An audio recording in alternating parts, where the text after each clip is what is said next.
Olá pessoas do YouTube, aqui é o Ribeneto para mais um vídeo do canal e hoje eu venho aqui para compartilhar com vocês o vlog da primeira metade desse mês de março.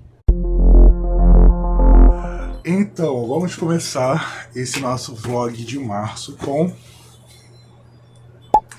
unboxing de Funko, porque a caixa já deixa bem explícito que é um Funko. Assim, eu descobri que existe a loja oficial da Funko lá na Shopee. E você comprando através da loja oficial, você ganha descontos, você ganha cupons.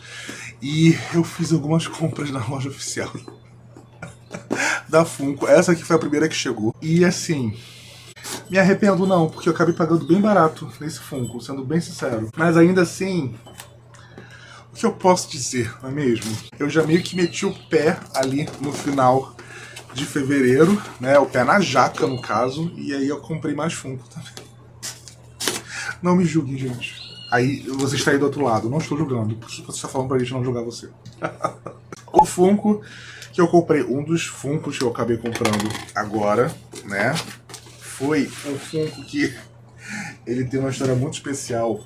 Porque esse é o meu filme favorito de assistir com a minha mãe. E a minha mãe, ela falou pra mim 1000 vezes que ela tinha um sonho de que eu fosse um pouco mais como o personagem protagonista desse filme. Só que não deu muito certo, eu não sou exatamente como o personagem protagonista desse filme não, mas eu brinco pra ela que apesar de eu não ser o personagem protagonista desse filme, eu sou como o personagem coadjuvante do filme. Porque eu tenho muito dele. Vocês vão entender. Eu comprei o Funko do Cameron, o melhor amigo do Ferris, de Curtindo a Vida Doidado. E esse é o meu filme favorito com a minha mãe, né? Tem alguns filmes que a gente pensa assim, esse é o meu filme favorito com alguém da minha família. O Diário da Princesa e Dirty Dancing é o meu filme favorito com a minha irmã. Curtindo a Vida Doidado e Ghost é o filme que eu sempre assisto com a minha mãe. Greasy é o filme favorito meu e do meu pai. Então assim, tem uns filmes que, né, existe uma história além de gostar do filme em si, né? E quando eu vi esse Funko aqui do Cameron, e aí ele com o telefone, né, da cena do telefone, quando ele vai ligar pro colégio, se passando pelo pai do Ferris, e com a roupa, né, com os suspensórios e tal, e eu tive que trazer pra casa. Eu tive que trazer pra casa o Cameron.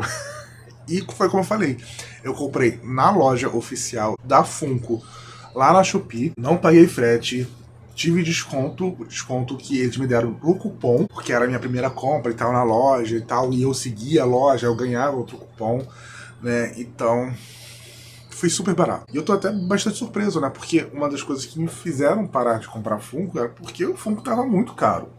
Os Funkos estavam ficando muito, muito, muito caros, né, e eu acabei colocando no stand-by e só observando para ver se o preço baixava. Como se eu perdi alguns Funkos, sim. Por exemplo, tem o Funko da Britney, que é o de Circles, que eu sempre estava de olho para ver se ele abaixava, porque eu adoro aquele figurino dela e tal. E não abaixou de jeito nenhum e agora ele tá mais caro. Por quê? Porque ele tá ficando mais raro, então ele tá acima de R$200. Vou comprar? Não. Porque esses Funkos aqui eu tô comprando porque eles estão abaixo de R$100, gente, né? Dá pra parcelar. Agora, acima de 200 fica complicada a coisa. Mas eu acabei comprando o Cameron. E tem essa história engraçada, né? Porque a minha mãe sonhava que eu fosse Ferris. Eu brinco com ela que eu não sou o Ferris, eu sou o Cameron, né? Que suprime todo o sentimento e acaba surtando. Enfim, vou colocar ele aqui. E também... Cadê? Ah, tá. Eu não sei porque que eu coloquei aqui a minha presidente Barbie, porque fica ali. E por falar em Estante Diário da Princesa, vai sair o Funko de O Diário da Princesa, comemoração aos 25 anos de lançamento do filme. E eu tô, meu Deus do céu, capitalismo me deixa em paz. E assim, os 3 Funkos da linha, né, da coleção Diário da Princesa estão muito legais, porque vai ser a Rainha Clarice, né, que no filme é rainha, mas a gente sabe que no livro ela é princesa mãe, e a princesa Mia com o vestido de baile do final do primeiro filme, e o uniforme escolar que ela usa durante boa parte do primeiro filme, né. Então assim, eu acho que eu vou comprar a Mia com o vestido de baile, e eu espero que ele seja barato. Eu espero de verdade que ele seja barato. Enfim, Foi esse nosso primeiro unboxing agora do mês de março. Eu comprei o Cameron de Curtida a Vida Doidado. Pois é. Então, nessa entrada de hoje vai ser, eu acho que a nossa primeira entrada para unboxing de livros desse vlog de março, né? E eu recebi ontem de noite, porque eu tava na Amazon e eu não estava esperando que esse livro já tivesse sido lançado. Eu achava na minha cabeça que esse livro ia ser lançado ali pelo final de março e não no começo. E quando eu vi que ele já estava disponível, ele já estava com venda, eu nem pensei muito, né? Porque essa é uma das minhas séries favoritas e basicamente os 4 primeiros volumes dessa série foram favoritos pra mim. Então eu não tinha nem muito o que pensar, sabe? Eu só coloquei no carrinho, comprei e chegou no mesmo dia. Enfim, finalmente eu tenho em mãos o meu volume 5 de Lore Olympus de Rachel Smith, lançado pela editora Suma HQ. Gente. Eu acho que eu esperei 2 anos para esse volume ser lançado aqui no Brasil. Eu não estava nem mais com esperança de ser publicado em português, porque, se eu não me engano, o volume 4 saiu ali na metade de 2024. Em 2025 não teve lançamento nenhum da série Lore Olympus aqui no Brasil. Aí no final do ano, a editora Suma anunciou que estava trazendo o volume 5 aqui para o Brasil. Né? Eu estava a ponto de comprar o volume 5 em inglês, porque eu já tinha deixado o volume 5 em inglês no meu carrinho e eu estava só esperando abaixar um pouco para poder comprar. E quando tinha baixado um pouco para poder comprar, a editora Suma anunciou que estava trazendo o volume 5 em agora 2026, né? Enfim, a série Lore Olympus, se eu não me engano, são 11 volumes. Desses 11 volumes que estão para ser publicados, 9 já foram publicados nos Estados Unidos. Falta apenas o volume 10 e o volume 11. Aqui no Brasil a gente está indo para o volume 5. Em que ritmo a gente vai finalizar essa série, eu não sei. Eu sei que é um volume caro, eu sei que é caro para produzir, até porque ele é um pequeno calhamaço e todas as páginas são coloridas, então a HQ colorida é um volume caro para produzir. Qualquer pessoa que consuma HQ sabe disso, que uma HQ colorida, conforme mais páginas ela tem, mais cara ela fica para ser produzida e para ser vendida, né? Só que assim, essa é uma série longa. É uma série longa que já tá quase acabando no original em inglês, né?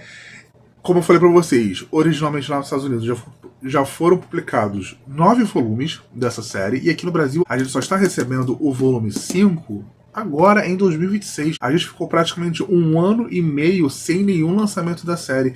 Em que ritmo a gente vai finalizar essa série em português? Em que ritmo, gente? É complicado, sabe? É complicado de verdade. Enfim, eu tô com muitas expectativas com relação a esse volume aqui, até porque eu sei que muita coisa da história da Persephone e do Hades vai andar nesse volume. Das coisas que eu li de resenhas e tal, que a Hera aqui é incrível, porque na maioria das histórias e contos e mitos da mitologia grega, a Hera é uma megera. E aqui a Rachel Smith faz a Hera uma das melhores personagens femininas. Eu gosto muito da Hera de Lore Olympus, e aqui, ao que parece, a Hera vai ter uma participação bem importante na história do Hades e da Persephone para resolver isso tudo, sabe?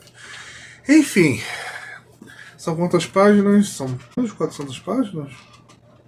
Não, deve ser suas 400 páginas mesmo.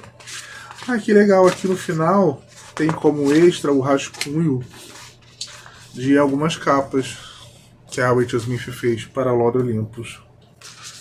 Enfim, não vai ser surpresa para ninguém que nesse mês de março eu vou pegar esse volume 5 para ler, até porque quando eu leio Lore Olympus eu leio em uma tacada só, porque realmente sou muito mergulhado, emergido nessa narrativa, nesse universo. O que eu vou achar desse volume 5, mas fica aqui a minha reclamação, porque é uma série de 11 volumes, já foram publicados 9 volumes da série lá nos Estados Unidos, 9 volumes da série nos Estados Unidos, e aqui no Brasil a gente está indo para o quinto volume, depois de um hiato, basicamente, de 1 ano e meio. Eu não tenho nem esperança de terminar essa série antes de 2030 nesse ritmo. Olha só, 2030. Enfim, o importante é que chegou o meu 5º volume de Lore Olympus e eu vou parar tudo que eu tô fazendo para poder ler essa história. Pois é.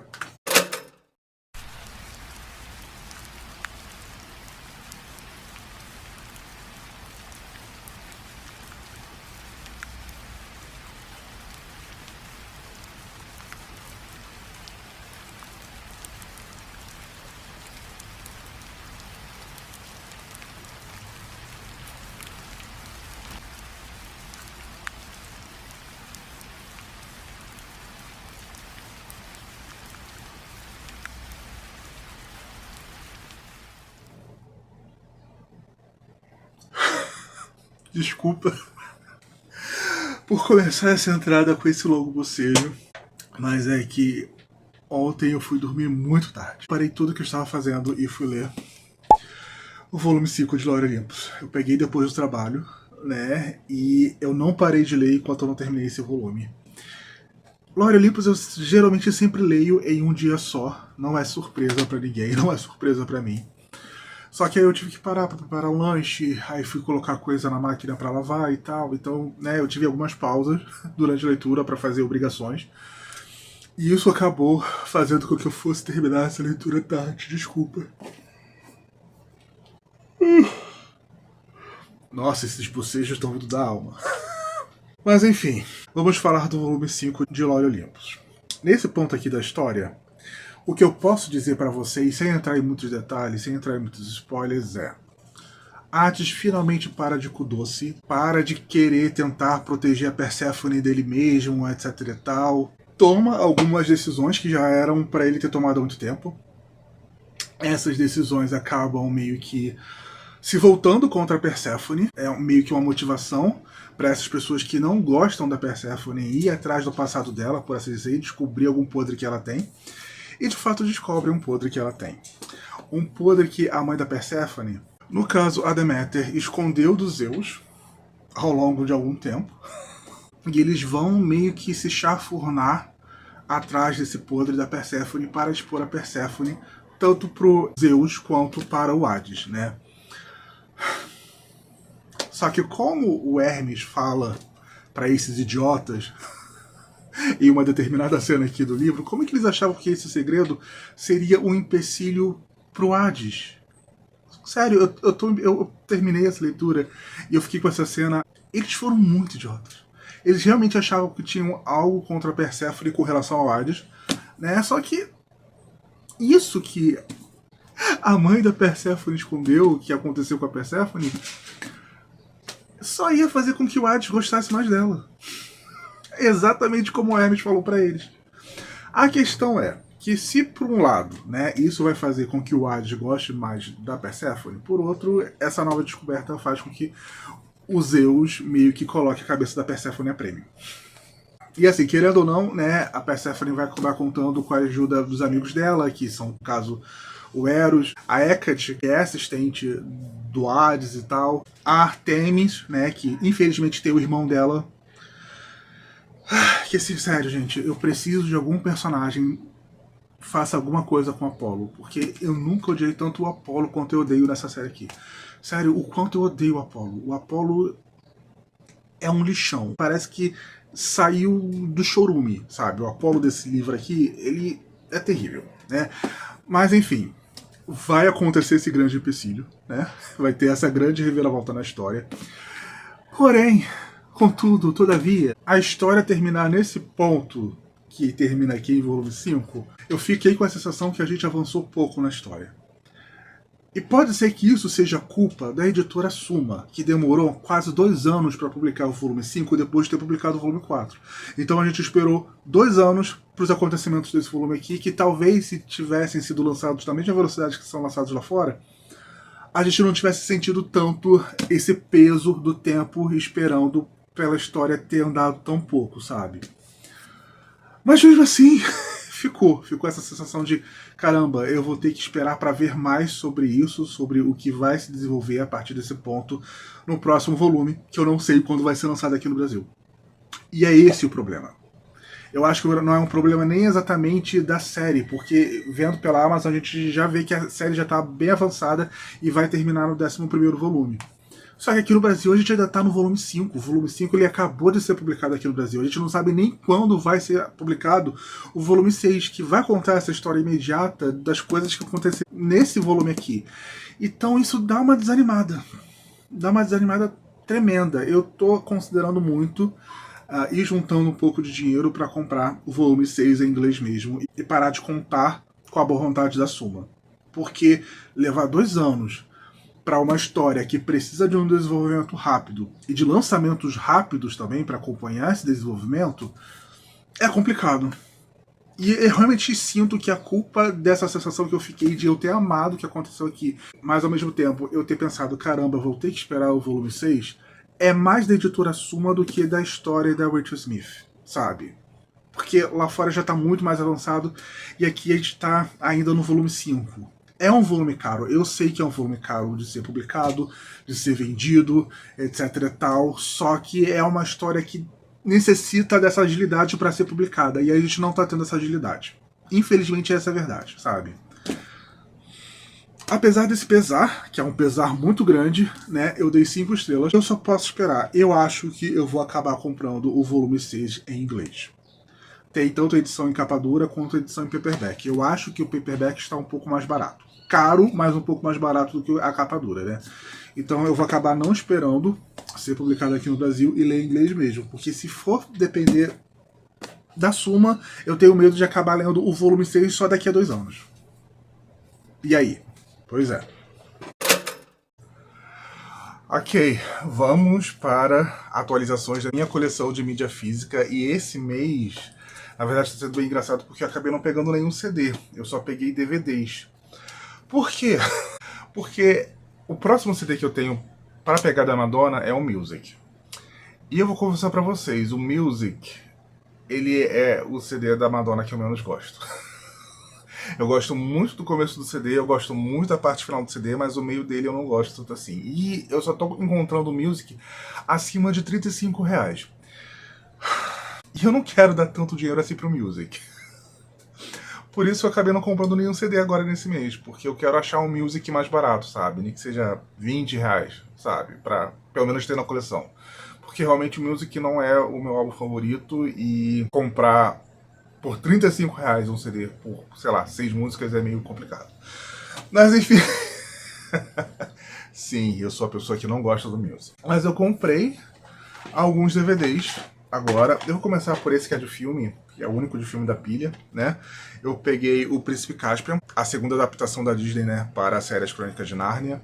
A gente pode também considerar a última, porque por mais que a terceira tenha sido da Fox, foi no período da Fox que ainda não era da Disney, né? Agora, A Viagem do Peregrino da Alvorada é da Disney também, mas na época que foi lançado não era. E... enfim, eu gosto. Eu não tenho um carinho tão grande pelo Príncipe Caspian, o filme, quanto eu tenho por Leão, a Feiticeira e Guarda-Roupa, né? O Leão, a Feiticeira e Guarda-Roupa eu tenho um grande xodó. Por Príncipe Caspian eu gosto, mas não acho incrível. E assim, sempre quando eu queria esse DVD aqui, ele estava lá na época, né, que tinha DVDs na Americanas e tal, com uma capa horrorosa, que era a capa dessa aqui. A impressão do CD é essa, mas eu acho que a capa, que era desse pôster que eles tinham feito, era exclusivo da Americanas, alguma coisa assim. Eu odiava aquela capa, eu odiava, eu achava horrorosa aquela capa, não tinha nada a ver com o filme. E eu queria pegar um DVD com o pôster do filme, assim como foi o Leão, a Feiticeira e o Guarda-Roupa, né? E eu acabei encontrando só agora em 2026. Há anos e décadas depois, mas uma coisa interessante é que eu peguei esse DVD aqui novo. Eu paguei R$18 nele e ele tava lacrado. Ninguém tinha aberto ainda. Eu fui o primeiro dono dele. Então, assim, me surpreende um pouco a gente encontrar essas preciosidades em sebo. Aí eu comprei 2 DVDs da Madonna. Outro DVD novo que eu peguei foi o Ciao Italia, Live from Italy, que é o DVD da turnê Who's That Girl. E também eu peguei novo. Me surpreendeu muito pegar esse DVD novo, porque era outro que eu via na Americanas e tal, mas na época tava um pouquinho carinho. Eu adoro esse CD, eu adoro esse CD, esse show, no caso, né? Adoro esse show. Gosto muito da turnê Who's That Girl. E eu fiquei muito feliz de ter pegado, né, esse DVD aqui novo. Gente, 2 DVDs novos que eu peguei super baratinhos. Enfim, viva o colecionismo. E por último, eu peguei esse DVD aqui, que ele não foi lançado de forma oficial, porque ele foi lançado exclusivamente em um formato que simplesmente não existe mais. Então eu peguei a edição autorada dele, né, que é o Blonde Ambition Tour Live. Esse álbum aqui, originalmente, esse show, no caso, esse registro, só foi lançado exclusivo em, como é que é o nome? Laserdisc. Que era basicamente uma tecnologia lá do começo dos anos 90, que era um vinil espelhado como se fosse um CD, só que no tamanho de um vinil mesmo, e ele reproduzia vídeo, né? E o show do Japão, da Madonna, Blonde Ambition Tour, foi lançado exclusivamente nesse formato e nunca mais foi lançado em nenhum outro formato. Tanto que depois saiu o filme, né, o Na Cama com a Madonna, que tem trechos do show, mas do show de Paris, no caso. Tem um especial de HBO também, que você consegue encontrar facilmente no YouTube. Inclusive dá pra encontrar esse daqui também no YouTube. Tem outros shows também que foram gravados e foram publicados e tal, mas o lançamento de fato oficial, que saiu em Laserdisc, nunca saiu em DVD, nunca saiu em Blu-ray, nunca. Basicamente nunca saiu. E alguns fãs acabam autorando esse material e transformando em DVD, transformando em Blu-ray. Eu acabei pegando essa edição aqui em DVD e que tá muito bem feito, sério, tá um trabalho muito bem feito de impressão, a impressão do DVD e tal. Essa aqui é a capa que era do Laserdisc, né? Tem até aqui o símbolo do Laserdisc e também da Pioneer Artist, que se eu não me engano era o selo, né, que saía pelo Laserdisc. E ele tá muito bem feito mesmo. Tá realmente um trabalho bem profissional. O DVD não tá aqui porque ele tá no meu computador agora, porque eu tava assistindo. Porque eu gosto muito também da Blonde Ambition. Então eu acabei pegando essa edição autorada para completar as minhas turnês da Madonna. Então basicamente eu peguei esses 3 DVDs, né? E eu estou tentando achar um music que seja barato. Na verdade eu poderia ir atrás dos CDs da Kyle também, né? Porque faltou o X, mas o X, assim, os que eu tô vendo lá na Shopee de revenda estão por volta de 170, 180. Eu tô falando meus filhos, pelo amor de Deus, vamos ter um pouquinho de noção, né? E tem o Tension, mas o Tension eu teria que importar e eu tô evitando importar coisas no momento. Já importei coisas demais no começo do ano. Mas basicamente é isso. Enfim, essa é a entrada que eu tinha pra atualizar vocês. Enfim, aqui tá a arte do DVD, né, que eu falei pra vocês que eu tava assistindo. Realmente eu estava, acabei de tirar ali do player. Mas como eu disse pra vocês, eu realmente gostei do trabalho de autoração que esse fã fez, né, passando o conteúdo do Laserdisc para um DVD. Madonna poderia lançar de forma oficial, né? Até hoje ela não lançou esse material de forma oficial, mas enfim, né? Quando a gente não tem o material oficial, a gente dá um jeito com a autoração. Então, pessoas, chegou pra mim agora de manhã. Eu estou gravando isso no horário do almoço. Esse pacote aqui da Shopee, e são 2 livros que eu acabei comprando em um sebo, acho que lá de São Paulo. E são 2 livros que eu fiquei muito feliz de encontrar, porque essas edições eu queria ter há muito tempo. Mais de 15 anos, praticamente, provavelmente, né? E eu já tenho algumas edições dessa edição específica, mas eu nunca imaginei que eu ia encontrar outros volumes dessa edição, né? E eu acabei encontrando na Shopee. E veio bem embalado pra caramba, porque eu acho que eu abri isso aqui errado. Mas enfim. Vou conseguir completar essa coleção nessa edição? Eu acho que não. Mas pelo menos eu consegui mais 2 volumes dessa série nesse volume. Gente, por essa eu não esperava. Enfim. Veio em plástico bolha, super bem preservado e tal. E os livros estão bem preservados. Eles estão bem preservados. Mas o que eu comprei foram 2 volumes dessa edição aqui, da série O Diário da Princesa, né? Só que um eu comprei em paperback, sabendo que era em paperback, e o outro eu comprei em capa dura. Só que eu não sabia que o paperback dessa edição aqui era um mass market paperback. Eu realmente não sabia. Eu acho que ele fica menor até que os livros meios, estão vendo? Que são dessa mesma coleção que eu tenho aqui. E, enfim, qual foi o primeiro? Esse aqui. Esse aqui eu comprei no mesmo sebo. Ele foi por... Esse aqui foi por 10 reais, se eu não me engano. Isso explica porque um foi 10 reais e o outro foi 15. Esse aqui eu paguei 10 reais, o Princess in Training, né? A Princesa em Treinamento. Eu gosto muito dessa edição porque são elementos da história e tal, em fotografia, e dá essa impressão de livro adulto dos anos 2000. O que é engraçado, porque os livros não tem nada de adulto. Pelo menos até o 10. Até o 10 os livros são bem jovem adultos, né? Mas eu gostava dessas edições. Foi na edição em que eu comecei a ler a série, que eu entrava no site da Meg Cabot e tinha essas capas lá, né? E obviamente eu não encontrava aqui no Brasil na época, né? Eu acabei comprando os 2 livros meios nessa edição na Saraiva e eu nunca encontrei na Amazon, mas eu acabei encontrando na Shopee nesse sebo. É um mass market paperback, né? Ele é bem pequenininho e tal, ele é do tamanho do meu Quarantine Princess Diaries, que também é um mass market paperback, tá vendo? Esse aqui é o volume 12. Esse aqui é o volume 6. O volume 6. Enfim, além do Princess in Training, eu peguei a capa dura de Princess on the Brink, Princesa no Limite. É muito engraçado porque eu tenho na minha coleção, né, dos livros com as capas meio que se tornaram fixas da série, né, que são em formato de diário, e todos os meus volumes são em português. Menos o Princess on the Brink, que eu acabei encontrando em inglês muito barato. Então eu acabei comprando ele... Não, ele e o volume 10. Ele e o volume 10 são em inglês. Eu me esqueci que meu volume 10 é em inglês também. Mas enfim, eu ia falar que era o único que eu tinha nessa coleção aqui em inglês, mas isso já caiu por terra. Enfim, né, eu consegui a capa dura. Eles são bem fininhos, gente. Por dentro ele é... Eu não esperava isso. Por dentro ele é cinza, porque se eu não me engano, um é branco e o outro é rosa, daquelas capas duras. Esse aqui é uma capa dura cinza e tem aqui escrito Princess on the Brink. Combina com o livro ele ser cinza, porque é uma fase bem taciturna da Princesa Mia, né, que é exatamente quando tudo tá dando errado na série.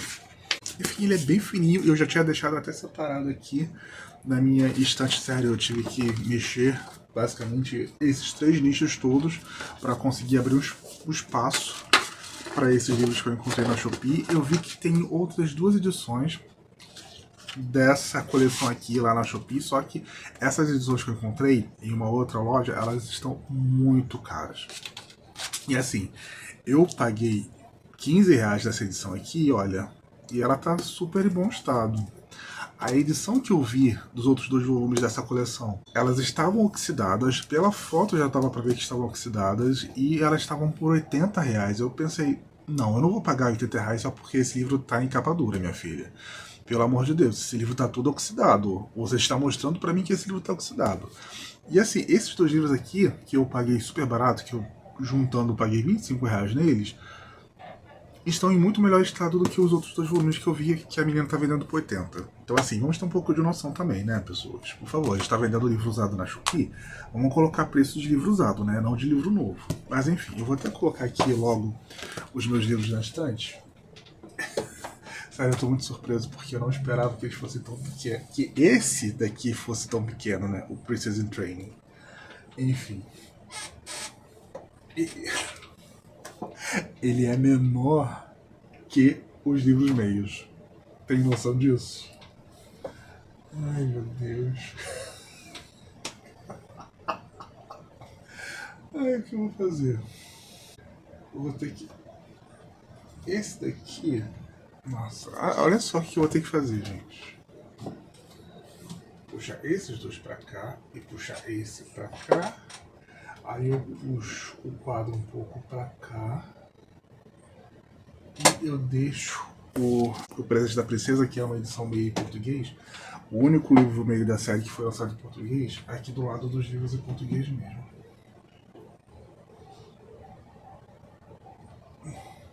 Assim. Enfim. É sobre isso aqui a gente tem o meu nicho da série O Diário da Princesa. Pois é. Mais uma entrada para esse vlog de março e chegou mais um pacote aqui para mim da Amazon com mais um lançamento.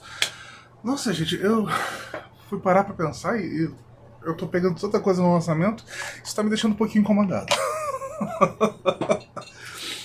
Porque eu geralmente gosto de esperar, né? Enfim, mas esse aqui estava até barato para esse lançamento, sabe? Eu já sabia que ele ia ser curto, né? Porque só assim para as editoras comprarem mais barato no preço de lançamento. Mas enfim, né? Peguei logo, que foi o jogo de amor para adultos da Ellie Hazelwood, lançado aqui no Brasil pela editora Arqueiro, né? Ele é finíssimo. Gente, isso aqui eu leio em uma sentada. Que é uma história que originalmente a Ellie Hazelwood tinha publicado em parceria com o Spotify, ou seja, era um audiobook, era exclusivo para audiobook, né? Só que o contrato, obviamente, deveria ser de 1 ano, mais ou menos. Passou e a própria Ellie publicou em formato de prosa e está saindo agora no Brasil pela editora Arqueiro, né? Eu não sei se já saiu ou se ainda vai sair o audiobook dessa história, dessa novela, né? Mas eu espero que saia, porque geralmente eu leio as histórias da Ellie Hazelwood junto com o audiobook, né? Já é meio que uma tradição, porque os audiobooks da Ellie Hazelwood que saem aqui no Brasil são muito bons mesmo. Então eu sempre faço essa leitura acompanhada. Mas se ainda não saiu, eu acho que eu consigo ainda pegar esse livro antes, porque, gente, sério, olha a finura desse livro. Ele foi ilustrado, né, pela ilustradora oficial da Ellie Hazelwood. Eu gostei muito dessa capa. De verdade, eu gostei dessa capa. Eu não sabia disso. Vem com uma ilustração interna na contracapa dos personagens. Nossa, gente, eu não sabia disso. O único livro da Halle que tem isso também é No Fundo é Amor. Eles poderiam ter feito isso com os livros da série Noiva, né? Eu acho que era um livro que caberia ter uma arte interna também, mas eles não fizeram. Atrás é a mesma ilustração e aqui tem a foto da Ellie Hazelwood. Eu achava que super valeria colocar nos livros de noiva também uma ilustração interna na contracapa, assim como tem No Fundo é Amor, que eles utilizaram as outras edições, né, as outras versões da capa que eles colocaram para as pessoas votarem, e aqui eles usaram uma outra arte. A artista das capas dos livros da Ellie Hazelwood é a Lilith Saul. Lilith Saul? Lilith Saul? É a Lilith Saul? Gente, tô até na dúvida agora. Não. Choca, porque geralmente as capas da Ellie Hazelwood são ilustradas pela Vic Shu. Não é, Vic Shu?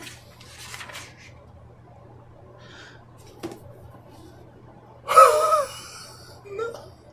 Então, as capas nesse estilo aqui são da Lilith Saul. Então, essa artista aqui é a ilustradora dessa capa aqui. Eu tô descobrindo um novo mundo, porque agora que eu descobri que são duas ilustradoras diferentes. A Vic Shu é essa que tem as capas mais experimentais. Ah, tá fazendo sentido. Quando são essas capas mais diferentes da Ellie Hazelwood, no quesito ilustração, é claro, é a Vic Shu. Quando é nesse estilo aqui, é a Lilith Saul. Lilith Saul, né? Gente! Um novo mundo se abriu pra mim. Mas a capa de parceira é da Vic Shu. E o estilo parece da Lilith Saul. São duas artistas com estilos parecidos, é isso?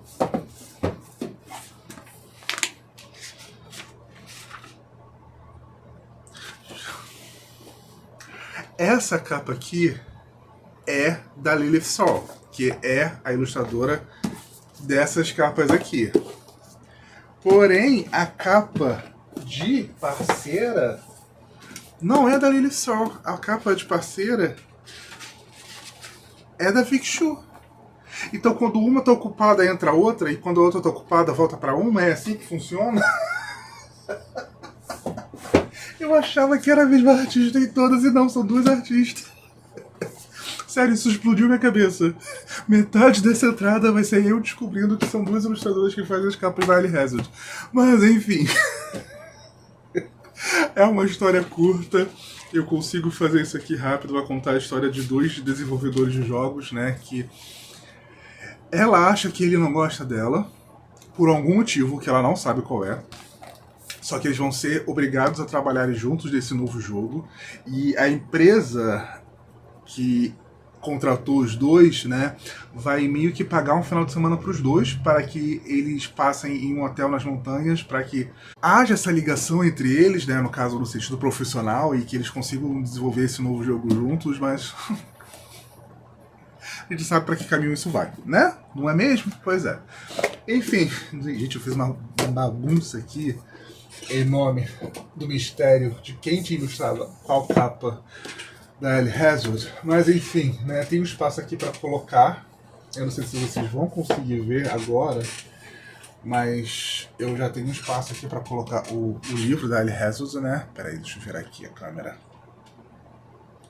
Sem balançar muito, é claro, né?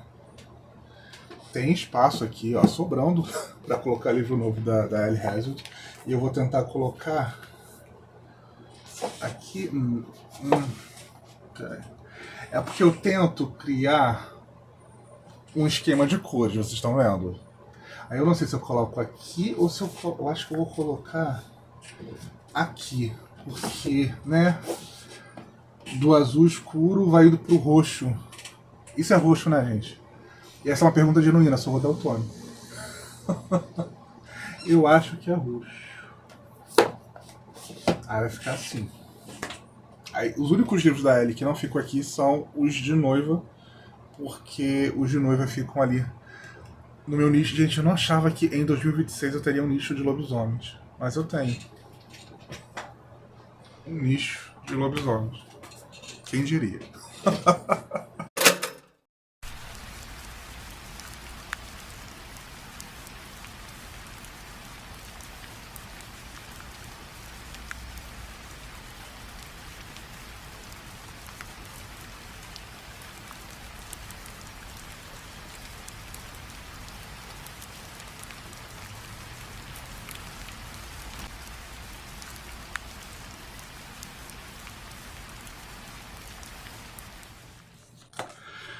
Então, sem surpresas para ninguém, ou talvez um pouco de surpresa, porque muito provavelmente eu deixo acumular os livros dessa altura.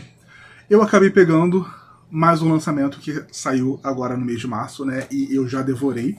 Eu fiz a leitura acompanhada com o audiobook, que já tem disponível lá na Audible, e foi... sério, eu realmente não esperava gostar tanto dessa história quanto eu gostei. Eu realmente gostei muito dessa história.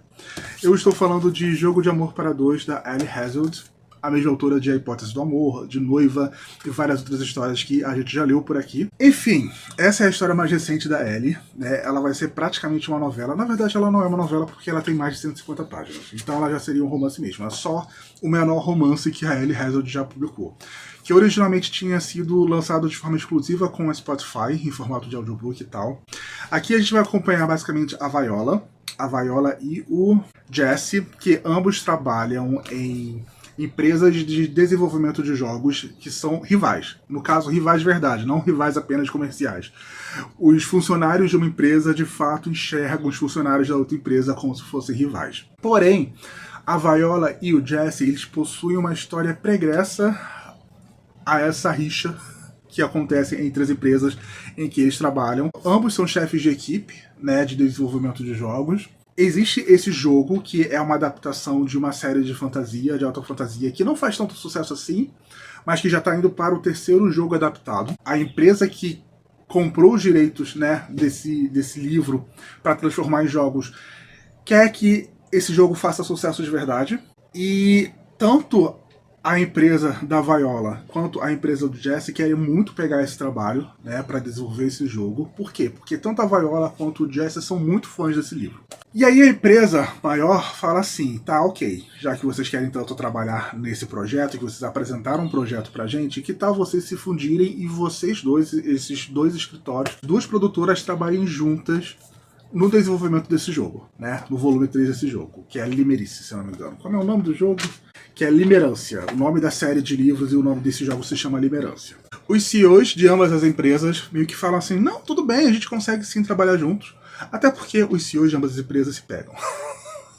Eles acham que isso é um segredo, mas literalmente todos do escritório sabem que o Otto e o Mark se pegam. Então, não é segredo pra ninguém. Só que tem, é claro, o problema de que existe uma batalha campal entre essas duas produtoras, né? E eles têm essa ideia de levar todo mundo durante o feriado de Natal para um hotel na montanha, né? Numa estação de esqui, para que os funcionários de ambos os escritórios eles se confraternizem e abaixem as armas. Só que no primeiro momento isso não está dando muito certo. E nem a própria Viola queria estar ali, por quê? Porque ela e o Jesse possuem uma história de tempos, desde que ela conheceu ele em uma entrevista de emprego para uma outra produtora de jogos. Só que ali foi um caso em que o CEO era um babaca e acabou que o Jesse salvou ela daquela situação. Mas desde então, os dois desenvolveram um relacionamento meio esquisito, porque o Jesse meio que afasta ela e tenta evitar ela de uma forma educada e tal. E ela tá um tanto quanto caída por ele. Muito caída por ele. Porém, uma situação um ano antes dos acontecimentos desse livro aqui, eles vão acabar estando numa mesma festa, que é uma festa de noivado, e eles estão ali debaixo de um visgo, e as pessoas querem que eles se beijem e tal, porque ele tá debaixo do visgo. A Viola quer que ele beije ela, porque ela gosta dele, né? Só que ele evita isso de todas as formas, e ela acaba escutando ele contar para o noivo dessa festa que ele evitou uma situação porque ele não gosta tanto assim dela. Então, desde então, ela tá evitando ele com tudo mesmo. E o chefe dela quer que ela tenha esse contato com ele, né, para que ela seja a pessoa que incentive os colegas de trabalho dela a quebrarem essas barreiras sobre o que eles sentem com relação à produtora rival, por assim dizer. E basicamente esse é o ponto de partida da história.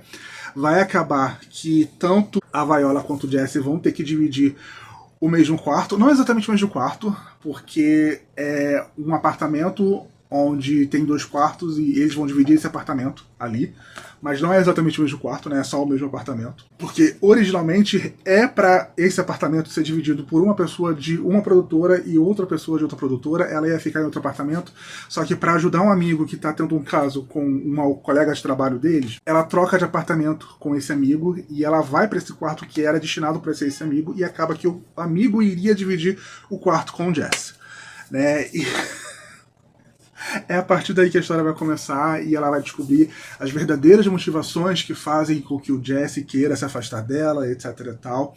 E como eu falei pra vocês, eu acabei gostando de verdade dessa história. Eu não esperava que eu fosse gostar tanto, mas eu acabei gostando mesmo dessa história. Eu gostei muito dos personagens, gostei muito da dinâmica entre eles. O Jesse, ele é propositalmente feito de opostos, né? Porque ele é um cara atlético, ele era quarterback do ensino médio da escola dele, ele gosta de fazer triatlo, só que ao mesmo tempo que ele é esse cara super atlético, ele também é um cara super nerd, super nerd. Eu acho que é um dos protagonistas mais nerds da Ellie Hazelwood. E eu fiquei me perguntando muito isso, sabe? Como um quarterback de ensino médio não sabe chegar em uma garota, porque eu já sabia que algum motivo tinha pro Jesse querer se afastar da Viola, né? Que tinha a ver com o fato dele já gostar dela, porque obviamente ele já gostava dela. E esse motivo me convenceu. Por quê? Porque foi falta de comunicação. Porque existe todo um diálogo ali no momento que eles se conheceram, né, após essa entrevista que deu tudo errado, que o Jesse queria dizer uma coisa e a Viola entendeu outra completamente diferente. Então, enquanto uma estava falando de uma forma, o outro estava entendendo de uma forma completamente diferente. E essa falha de comunicação fez com que os dois se afastassem ao longo desse tempo todo. Era toda uma motivação que faz dele um personagem muito decente, de muito caráter, com toda certeza, né? Mas que, por conta disso, dessa falta de interpretação em um diálogo básico, os dois acabaram ficando super afastados.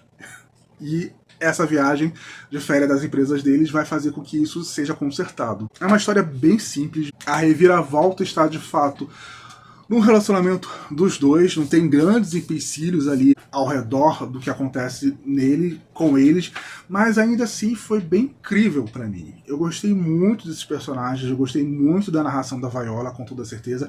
Esse livro aqui, assim como a história de Natal, é narrado pela Frine, né, que trabalha na Arqueiro, e ela tá mandando muito bem nos audiobooks, com toda certeza ela tá atuando muito bem na narração. Outra coisa interessante aqui que eu não posso deixar de citar ao falar de Jogo de Amor para Dois é que esses são os primeiros personagens a se considerarem responsáveis por fazerem sexo sem camisinha com a Ellie Hazel. Vamos bater palmas. Jess e Viola merecem palmas, porque são os primeiros personagens da Ellie Hazel que eu leio que, sim, vão acabar transando por não terem camisinha e tal, só que eles fazem isso com peso na consciência, porque eles sabem que, tá, eles estão protegidos por uma provável gravidez porque a Viola usa DIU. Mas ainda assim eles sabem que eles podem pegar outras doenças, né? Mas eles falam assim, a gente tá com muito fogo no rabo, né? A gente vai acabar transando, mas a gente tá sendo irresponsável. E esse pequeno detalhe fez toda a diferença. Porque, né, eu já estava cansado de todas as desculpas esfarrapadas que a Ellie Hazel dava para os seus personagens para eles transarem sem camisinha. E aqui, pelo menos, a gente jogou limpo. Eles estão sendo responsáveis, mas eles estão ali no calor do momento. Pelo menos isso, sabe? Pelo menos isso. Eles estão sendo irresponsáveis, mas aconteceu. Porque, sei lá, esses héteros da Ellie Hazel parece que só se preocupam com o fato de que eles podem ou não engravidar. E aqui não. Eles perceberam que existem outros problemas além da gravidez, né? Pois é. Enfim. Eu gostei muito da Viola, eu gostei muito do Jesse, eu gostei muito dos outros casais que vamos ter aqui, porque, como eu falei pra vocês, tem um casal de CEO, né, que tá passando por uma crise, eles estão meio que separados ali durante a viagem, e que a gente vai ver um pouco da história deles de longe, né, que é o Mike e o Otto, né, o Mike é chefe da Viola e o Otto é chefe do Jesse. Vai ter também o casal de amigos, né, que estão em segredo, né, e rola uma cena super divertida com esse mal entendido, porque o Jesse achava que esse amigo da Viola era namorado dela. Mas não era, ele só era realmente amigo dela e ele tava saindo com essa menina e rola essa cena divertidíssima. Enfim, eu me diverti muito com essa narrativa, eu me diverti muito com essa história. Ela é curtinha, ela tem menos de 180 páginas, mas foi um deleite ler, sabe? Eu li agora antes de começar a trabalhar. Sério, eu gostei muito, muito, muito de Jogo de Amor para dois. E eu não achei que ia gostar tanto assim, porque é uma história bem curtinha. Eu vi pessoas falando, a segunda metade não é tão boa assim. Gente, a segunda metade é a conclusão da história. Vocês queriam o quê?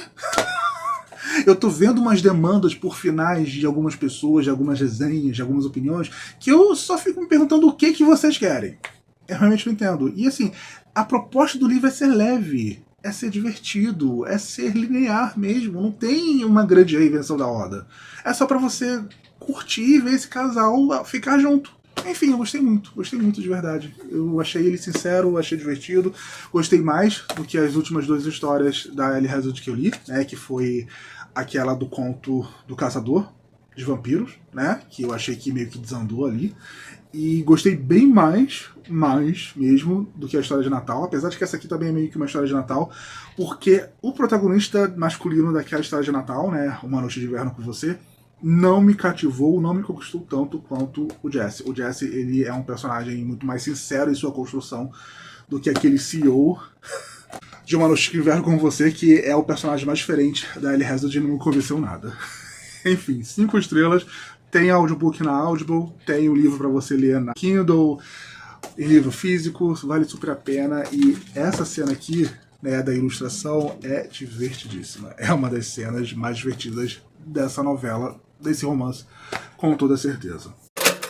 Gente, eu tô tão empolgado para fazer a entrada desse vlog que eu decidi fazer algo que eu não fazia há muito tempo, como vocês podem ver, que é gravar uma entrada de noite, né? Eu montei a ring light aqui na minha frente porque eu preciso, nesse exato momento, fazer o unboxing dessa compra que eu acabei fazendo no Mercado Livre.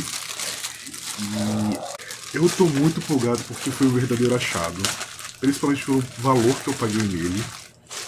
Eu consegui um Funko Pop do Espantalho, que eu quase falei o nome dele, de Wicked, né, na versão de Wicked.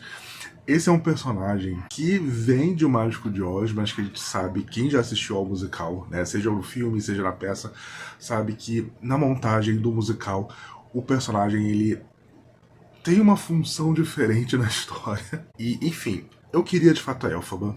Eu queria ter a Elphaba na minha estante, só que a Elphaba, ela tá muito cara. A Elphaba, qualquer modelo dela, seja da parte 1, seja de For Good, tá acima de R$200. Acima de R$200. sem condições de pagar mais de R$200 em um Funko.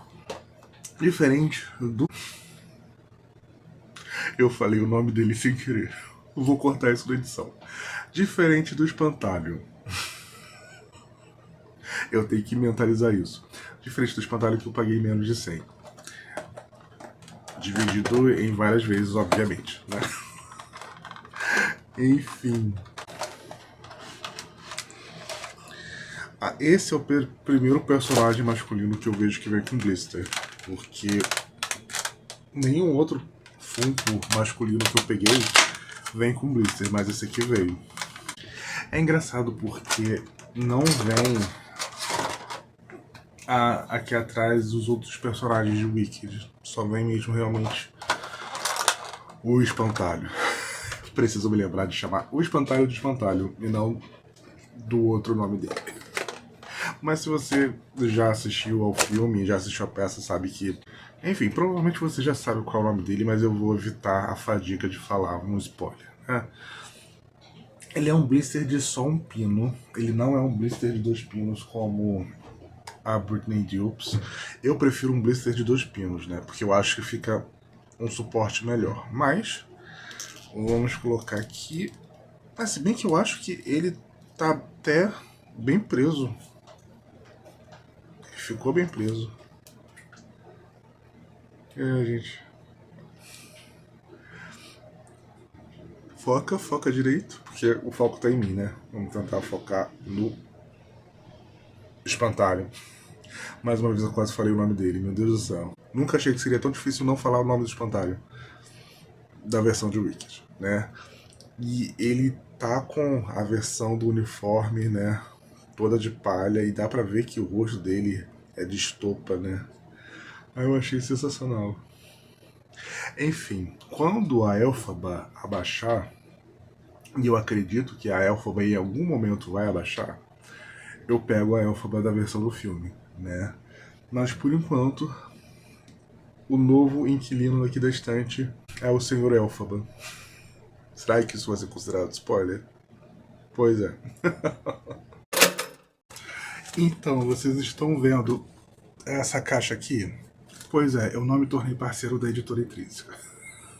Pra falar a verdade, eu nem entrei em nenhuma avaliação de parceria esse ano. Já faz alguns anos que eu não entro em avaliação de parceria, vocês sabem disso.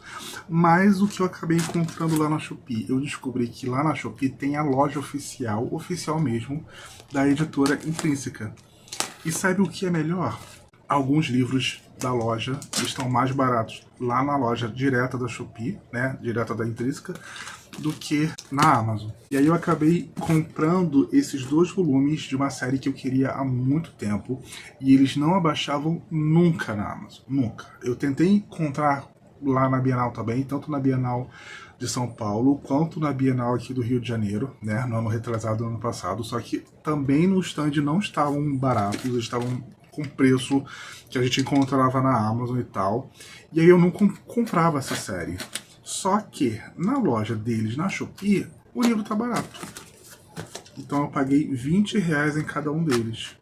Eu acho que ainda está esse valor enquanto eu estou gravando esse vídeo. Eu não sei se vai continuar esse valor quando esse vídeo for ao ar, né? Mas enfim, eu comprei 2 volumes, é uma trilogia, saiu o terceiro agora. O terceiro ainda tá com preço de capa e tal. Mas se eu esperei esses, eu espero o outro também. Ah, que legal! Veio um marcador exclusivo da Intrínseca. A vida é melhor com livros. Aí tem, né, pra colocar alguns livros que a gente leu e marcou quanto achou. Realmente não esperava. Enfim, os livros que eu comprei foi da série da Olivia Dade, né, que começa com alerta de spoiler, que são com essas protagonistas gordas, e que os personagens masculinos, em sua maioria, se eu não me engano, fazem parte de uma série estilo Game of Thrones e as personagens vão acabar se envolvendo com eles. Eu queria muito, muito, muito ler esses romances há muito tempo. Eu cheguei a ficar tentado a comprar em inglês mesmo, aí a Intrínseca trouxe para o Brasil. Mas foi como eu disse para vocês, esse tempo todo, desde que o primeiro volume foi lançado aqui no Brasil, eu nunca peguei uma promoção deles. Nunca, nunca. O mais barato que eu via era R$39,90. Que eu olhava assim e falava assim, ah, dá pra esperar mais, né? E realmente compensou esperar, porque eu acabei pagando R$20 a cada um deles. O primeiro, esse aqui, né, o alerta de spoiler, ele é bem grossinho, ele é bem mais grosso do que eu esperava. Aqui tem a foto da Olivia Dade, e ele tem quantas páginas? Nossa, gente, ele tem 431 páginas. 428 só de romance, né, e 431 com o agradecimento, mas por dentro ele é azul. Meu único porém com relação a essa edição é que esses livros aqui são naquela capa com material áspero que parece papelão, que eu não suporto. Por que, editoras? Por que vocês fazem isso? Por quê? Esse é o pior material de capa pra mim de todos, porque ele se desgasta muito rápido. Eu sempre uso ou meu Quarto Aberto ou meu Dinastia Americana como exemplos, porque eles estão super desgastados e eu li uma vez cada um livro. E eles parecem mais velhos do que alguns livros que de fato têm 20 anos aqui na estante, sabe? Enfim. Comprei o primeiro volume, a diagramação dele é bem tranquila. Aqui. Bem espaçado também, nada muito fora do normal. E junto com o alerta de spoiler, eu também comprei o Tudo Por Você, que é a continuação com outros personagens, já porque é uma série, né, uma trilogia antológica, cada volume são com um casal diferente. Esse aqui ele tem a capa mais escura, e eu também acabei pagando só R$20 nele. Como eu falei, o terceiro ele já foi lançado, ele foi lançado agora no começo do ano, se não me engano, ou no final do ano passado, alguma coisa assim. E ele continuou com o preço de capa mesmo lá na loja oficial da editora na Shopee. Mas eu acabei pegando esses dois volumes por R$20 cada, e se eu não me engano eu ainda tive um cupom de 5% de desconto, porque era uma compra em uma loja oficial da Shopee. Eu ainda consegui pegar esse cupom. E não paguei frete, obviamente, né? Eu gosto muito dessas capas, eu gosto muito das ilustrações. Se eu não me engano, é daquela ilustradora famosa nos Estados Unidos, não é? Lenny Kaufman, é dela mesma, que faz, sei lá, a maioria dos livros de romance atualmente, as capas são dela. Eu gosto muito, muito, muito, eu tô muito empolgado para ler essa trilogia, eu tenho muita curiosidade. Esse por dentro ele já é amarelo. E agora eu vou ficar de olho sim nessas promoções que podem acabar acontecendo na loja oficial da Editora Intrínseca lá na Shopee. Eu vou tentar deixar o link aqui embaixo, porque eu sempre falo que eu vou deixar o link de coisas que eu encontro na Shopee, na caixa de informações, e acabo nunca deixando, né? Mas eu vou tentar deixar aí embaixo sim. Mesma diagramação. E eu vou ficar de olho para até pegar o terceiro volume também, né? E outras coisas da Intrínseca que acabem ficando em promoção. Eles são bem grossinhos. Não esperava por isso, eu achava que eles eram por volta das suas 300 páginas, mas ao que parece, Olivia Dade gosta de escrever, né? Mas fica aqui a recomendação de que tem loja oficial da Shopee, tem loja oficial da Intrínseca na Shopee e rola a promoção. Tinha outros livros, tinha livros da Tessa Bale que estavam por R$20 também, tinha um livro que até é recente, que é de uma menina que acaba se envolvendo com um cara que vive atrás de conspirações de monstros e tal. Ele é bem recente mesmo, ele também estava R$20. Tinha outras coisas lá que eu vou ficar de olho, né? Mas eu já garanti os meus 2 volumes da série, da trilogia da Olivia Dade, aqui pra casa. Pois é.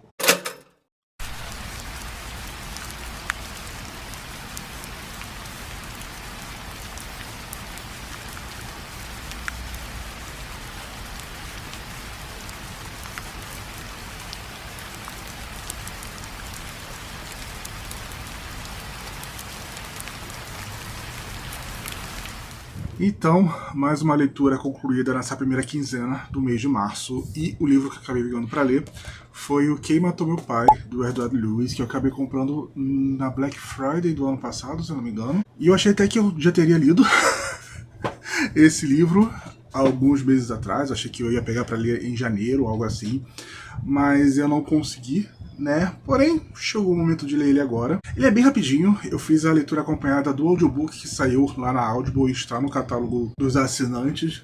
Eu gostei muito da narração do audiobook também, mas o que eu posso dizer sobre Quem Matou Meu Pai é que se esse livro tivesse outro nome, esse nome com toda certeza seria Dead Issues, o livro.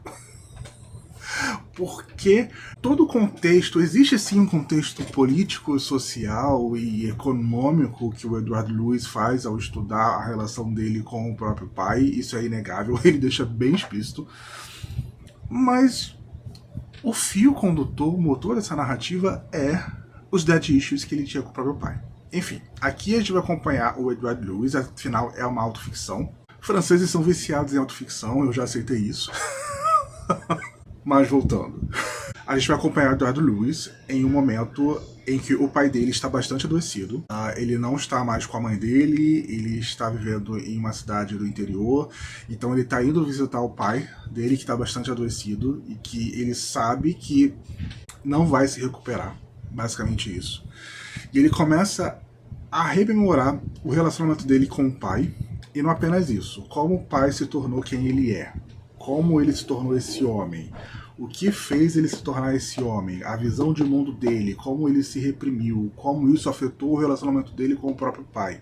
E como eu contei no começo, né, ele vai fazer sim esse paralelo social, econômico, político, de como a sociedade e o meio influenciou o pai a se tornar quem ele é, esse homem que nasceu de uma família muito pobre, que era fruto de um relacionamento abusivo, né? O avô dele agredia a avó dele, e ele até comenta, né, que o pai comemorou quando o avô dele faleceu, porque o avô dele era uma pessoa horrível, e que ele assistiu o avô dele agredir a avó, né, do Edward Lewis várias vezes. Então ele sabe que o pai ser quem ele é hoje é produto do meio.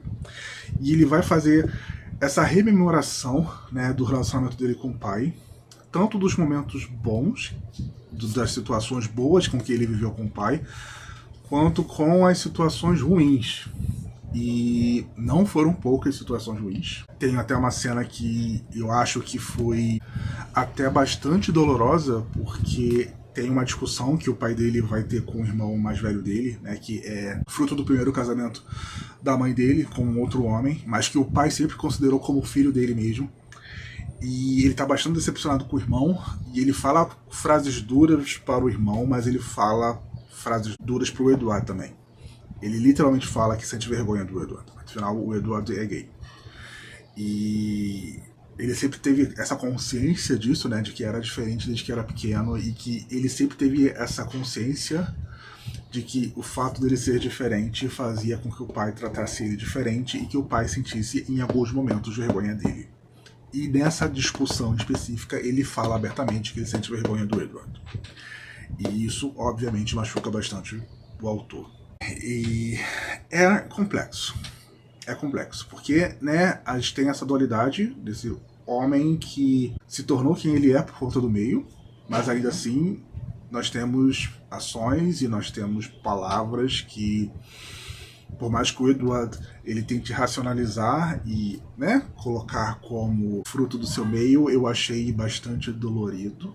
E até interessante, por quê? Porque com relação ao próprio pai, o Edward ele é muito autoconsciente de que o pai dele se tornou quem ele é por conta de todo o meio que ele vive. Física, né, de saúde, por conta do capitalismo. O capitalismo adoeceu e sugou toda a vida do pai do autor. Mas, em contrapartida, tem a relação que o Edward cita com o irmão mais velho.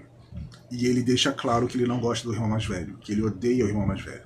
Não é aprofundado aqui, até porque eu sei que o irmão mais velho tem o livro dele, né, que é o Desabamento, que já saiu aqui no Brasil. Então eu sei que ele vai se aprofundar mais com relação ao irmão dele nesse outro livro. Nesse livro ele apenas cita que ele odeia o irmão, que acha o irmão um grande costado, achava, né, porque o irmão dele faleceu.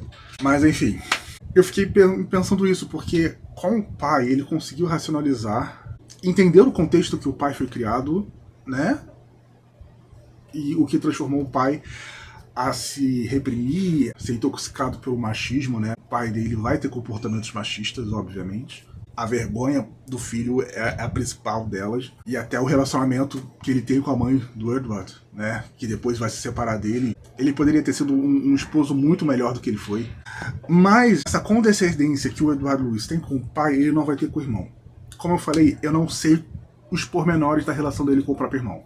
Pode ter coisa muito pior no livro do irmão que a gente não saiba, lendo apenas que ele matou meu pai, né? Mas eu fiquei pensando nisso, assim, se ele conseguiu racionalizar o pai nessa fase final da vida dele, o irmão que também já faleceu, o que tem por detrás da relação com o irmão que nem esse estudo social ele conseguiu fazer, né? De como o irmão dele se tornou quem ele é. Enfim, para saber eu vou precisar ler o livro do irmão, que é o Desabamento. Mas por enquanto, né, ainda não vou comprar esse livro. Eu tenho um outro livro em vista do Eduardo que eu quero ler à frente do Desabamento. Em alguns momentos eu senti que ele foi um pouquinho palestrinha, narrativamente falando, mas é uma narrativa muito fácil, muito tranquila. Eu fiz a leitura acompanhada com audiobook, mas mesmo se eu não fizesse essa leitura acompanhada com audiobook, essa seria uma leitura muito rápida, até porque são 60 páginas só. Então é um livro rápido de se ler. São pequenos flashbacks que ele vai tendo ao longo dos anos, né, desde a infância até a vida um pouco mais adulta dele, e recontando um pouco a história da família do pai dele e do próprio pai, etc e tal. E também esses questionamentos que ele faz, né, que a política francesa adoeceu o pai dele, a sociedade francesa adoeceu o pai dele, né, o capitalismo sugou a vida do pai dele. Enfim, é um livro forte. É um livro curto, mas eu achei um livro forte também. Apesar de eu ter achado ele também um pouco palestrinho em alguns momentos, que eu ficava pensando, ok, você não precisava ser tão palestrinho assim. Mas, né, mais uma vez francês. Enfim, tem 5 estrelas para Quem Matou Meu Pai. Eu acho que eu vou pegar em seguida o Fim de Ed, que eu já tenho. Eu já até separei ele aqui. Que eu comprei também na Black Friday, aí eu já li logo de uma vez, até porque está saindo agora nesse mês o História de Violência.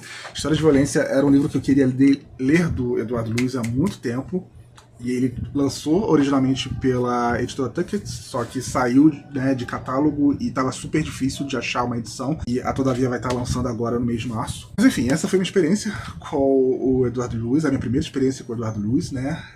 Eu já estou indo preparado para ler o Fim de Ed, tentar entender melhor essa relação dele com o irmão. Eu realmente fiquei bastante pensativo e questionador, mas assim, um pouco de bobeira da minha parte também, porque parte do pressuposto, né, de que famílias são perfeitas e imutáveis, e não é bem assim, né? Por sorte, eu tenho uma relação incrível com a minha irmã. Enfim, basicamente é isso. Vamos para o Fim de Ed, que com certeza eu vou ler em seguida. Então, vamos de unboxing da Amazon. Eu peguei esses 2 livros em promoção lá na Amazon, e esses livros estavam na minha lista de desejados há muito tempo. Há muito tempo. E eles acabaram ficando em promoção agora no começo do mês, no mês de março. E eram 2 livros que estavam bem carinhos, sério, estavam bem carinhos mesmo. E eu consegui essa promoção, né, que diminuiu o preço, e eu consegui um cupom, um, se eu não me engano, saiu por 34 e o outro saiu por 30. E o preço deles não era esse nem a pau. Enfim, um dos livros que eu acabei comprando agora no mês de março foi o Adeus a Berlim. Finalmente consegui Adeus a Berlim, do Christopher Ashwood, lançado aqui no Brasil pela editora Companhia das Letras, né? Christopher Ashwood, que é o mesmo autor de Um Homem Só, que foi uma das leituras mais incríveis do ano passado, com toda certeza, e, né, Adeus a Berlim deu origem ao musical Cabaré. Então eu estou muito curioso para saber como é esses relatos da juventude do Christopher Ashwood na Berlim pré-Segunda Guerra Mundial, e conhecer os personagens reais e originais que deram origem aos personagens ficcionais de Cabaré, né? Já que esse aqui é meio que uma autoficção do próprio Christopher Ashwood. Enfim, ele é um pouquinho mais grosso do que Um Homem Só, e é muito interessante como foram as adaptações dessa história aqui, porque primeiro se transformou em uma peça, que o nome em inglês, se eu não me engano, é I Am a Cameraman, porque, se eu não me engano, tem todo um paralelo aqui que o Christopher Ashwood faz com câmeras e tal. E essa peça específica, I Am a Cameraman, deu origem ao roteiro do musical, né, da versão palco de Cabaré, que aí depois virou o filme. Enfim, aqui tá a capa, é no mesmo estilo da capa de Um Homem Só que tem essas cores, né, vindo do verde indo pro laranja. Eu achava que era uma capa totalmente amarela, mas ao vivo dá pra ver que ela não é completamente amarela, né, que ela tem esses tons diferenciados. Aí tem verniz localizado e também alto relevo. Aqui é só verniz, mas aqui também tem alto relevo. A diagramação é do estilo da Companhia das Letras mesmo, de ficção contemporânea, né? Aqui tem Diário de Berlim, outono de 1930. Começa aqui que ano? Ah não, começa no prefácio, de fato o começo é o outono de 1930. E tem quantas páginas? 247 páginas, eu consigo ler rapidinho. Tem uma foto do Chris Ashford mais novo, porque se eu não me engano, a foto de um homem só é com ele mais velho. Não é isso? É. Aqui. Ele mais velho, né? Mais ou menos na idade do personagem de um homem só.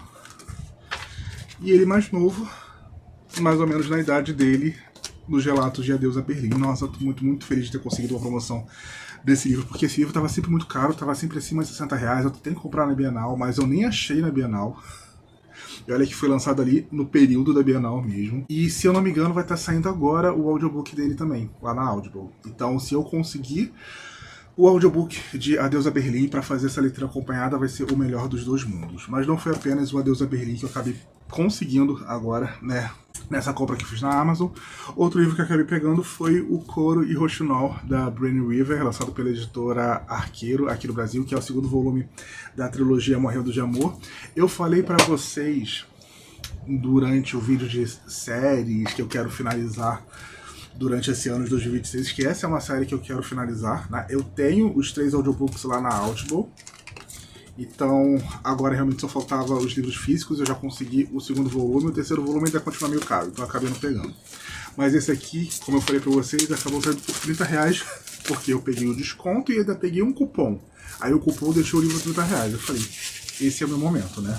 Acho que ele é um pouco mais grosso do que o primeiro livro. Ou é a mesma... Não, é a mesma coisa. Os dois têm mais ou menos o mesmo tamanho. Eu achei que ele era mais grosso, mas não. Mas não é não. Ele tem corte de páginas colorido, né, nesse tom de verde. A entrada dele é assim. E, gente, é o primeiro livro que não tem o seu arqueiro. Aqui não tinha. Aqui também não tinha. Gente, eu reparando isso uns 2 anos depois. Porque geralmente, né, nos livros da editora Arqueiro, tem o fundador da editora Arqueiro nessa página aqui, né? E não tem. Aqui tem a foto da Bryony Weaver, como vocês podem ver. Tem quantas páginas? Mas de Coro e Roxinol são 344 páginas. Essa é uma série com personagens diferentes, né? Uma série antológica. Os protagonistas desse livro aqui, se não me engano, são o irmão e a melhor amiga do casal desse primeiro volume aqui. O irmão, assim como o protagonista do outro livro, também é um serial killer de assassinos, né? Parece que é um negócio de família, pelo jeito. Mas essa é uma comédia romântica dark, então a gente já espera meio que isso, né? Enfim, comprei Coro e Roxinol da Bryony Weaver aqui. Esse aqui eu já tenho audiobook. Eu também comprei o Adeus a Berlim, do Christopher Ashford, que esse aqui eu ainda preciso do audiobook, né? Mas mesmo que eu não consiga, eu vou ler esse livro, porque eu sou completamente apaixonado pela escrita do Christopher Ashford. Então eu tô esperando grandes coisas de Adeus a Berlim, com toda certeza.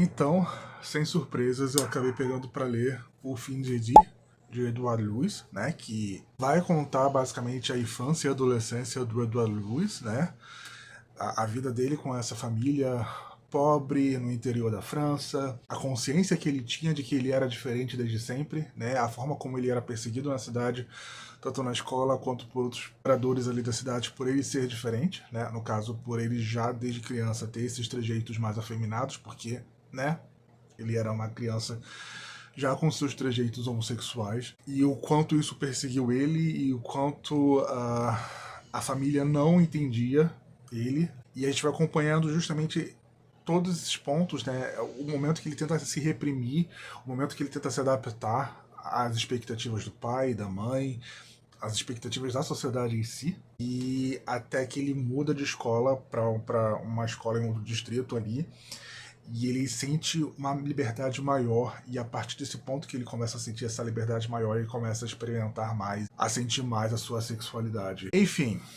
é engraçado porque nesse livro aqui, esse é o livro de estreia do Edward Lewis, ele escreveu com 22 anos. O Quem Matou Meu Pai, ele é um pouco mais recente. E algumas histórias que são contadas ali em Quem Matou Meu Pai, elas são citadas aqui em O Fim de Edir. Até porque, assim como Quem Matou Meu Pai, O Fim de Edir e todas as outras histórias do Edward Lewis são autoficção. Ou seja, ele romancializa, né, a sua própria história, as suas vivências, a sua vida para criar essas narrativas, né? Mas aqui, enquanto algumas histórias são apenas citadas assim, meio ao passant, desculpa por falar essa expressão em francês, não foi proposital. Em Quem Matou Meu Pai, para aquela narrativa aquilo era mais importante, então ele vai desenvolver mais. Algumas são contadas com o mesmo empenho e tal, como a relação do pai dele com o avô, né, que era um cara que vivia bêbado, que agredia a avó dele, que ele tinha essa figura, essa sombra em cima dele, que sempre pensava, não vou ser igual ao meu pai, no caso, o pai do Ed, né, do Eddie. Eu tô me corrigindo porque eu, mais uma vez, escutei, né, o audiobook enquanto eu fazia a leitura do livro, que tem disponível lá na Audible também, e o narrador, que é o mesmo narrador dos dois livros, ele falava o nome dos personagens em francês, né, então... Tipo, antes eu falava o fim de Ed, mas aí conforme o narrador fala Edi, né, porque é a entonação francesa, eu passei a chamar de Edi também. Enfim, basicamente ele vai rememorar essa infância muito pobre que ele teve com a família, a violência inerente dessa sociedade onde ele vivia, né, desse lugar de onde ele vivia, como isso afetava o pai. Eu entendi, enfim, por que ele faz essa separação, dessa intenção de conseguir entender as questões do pai, mesmo que o pai tenha magoado ele muito, mas ele não sentiu o mesmo pelo irmão. Eu acho que, mais uma vez, no livro do irmão, que é o Desabamento, deve aprofundar muito mais, mas aqui nesse livro, né, que é a história dele em si, já dá pra ver por que ele tem tantos problemas com o irmão. O irmão é complicado. Complicado é pouco pra dizer. O irmão dele já faleceu, né? Isso a gente já sabe desde Quem Matou Meu Pai? Eu acho que sim. Uma das primeiras cenas do irmão dele aqui é uma cena que ele não cita. É uma cena que ele deixa meio que em aberto ali Quem Matou Meu Pai, mas aqui ele desenvolve de fato essa cena. É complicada. É complicada. É complicada, porque é uma grande cena de violência, não apenas com o Eddie, né? Ele jovem adulto, ele pré-adolescente no caso, mas como os pais dele também. Então eu consegui ver essa separação do porquê que o Eddie consegue ser racional com o pai, mas não consegue ter essa racionalização com o irmão, porque o irmão realmente é muito complicado. É uma leitura bem rápida, é uma narrativa bem rápida, é narrada toda em primeira pessoa, obviamente. Tanto que na velocidade que eu escutei o audiobook, junto com o livro, deu mais ou menos umas 2 horas. Eu quero muito ler História de Violência, né, que é a história mais recente, foi publicada aqui no Brasil, que se eu não me engano está se transformando em uma peça. Mas a infância dele foi bem complicada. Foi bem complicada mesmo, bem complicada, e ao mesmo tempo é engraçado, né, porque é uma vivência ali na França, não vou dizer interior da França, mas na periferia ali da França, eu acho que essa é a palavra que eu queria usar. É uma vivência bem reconhecível. Muitas das coisas que acontecem com o Eddie e com a família dele e ao redor dele, com outros personagens também que ele conhece, são infelizmente muito reconhecíveis. Tem sim os seus momentos palestrinhos, assim como no outro livro dele, mas eu acho que em Quem Matou Meu Pai ele foi muito mais palestrinha do que aqui. Até porque aqui era a primeira obra dele, né? A primeira história que ele escreveu. Então eu acho que essa característica dele não era tão proeminente no texto, assim como já estava proeminente Quem Matou Meu Pai. Então, essa foi uma característica que ele foi desenvolvendo mais e mais com o decorrer do tempo. Aqui tem essas reflexões sociais, sim, tem essas reflexões cotidianas, mas ainda assim não está tão desenvolvida quanto está no livro mais recente dele. Mas como eu disse, né, eu quero muito ler História de Violência e, nossa, é um livro rápido, mas não por isso é um livro fácil de se ler. Eu acho que essa é a avaliação geral, né? Foi um livro que me prendeu muito, a narrativa me prendeu muito, eu queria muito saber o que aconteceu, o que estava acontecendo com o personagem, né? O Edi personagem, e a narrativa é muito fluida nesse sentido, é muito fácil, mas a história em si, ela é pesada. É uma história bem pesada. Basicamente é isso. Enfim, pessoal, espero que vocês tenham me acompanhado até aqui, porque eu tenho certeza que ficou bem grande essa primeira parte. Mas se vocês já leram algum desses livros e pretendem ler, vamos conversar com vocês é a melhor parte do vídeo para mim. Deixa aqui embaixo o seu gostei, compartilhe com seus amigos que gostam de ler também. Enfim, lembre-se que tem o link de compra lá para a Amazon aqui embaixo na caixa de informações. Vocês comprando qualquer livro, qualquer produto através dos links, eu recebo uma pequena comissão e vocês não estão pagando nada nem por isso. E esse foi o nosso vlog da primeira parte, da primeira metade do mês de março. Espero que tenham gostado e até o nosso próximo encontro. Tchau!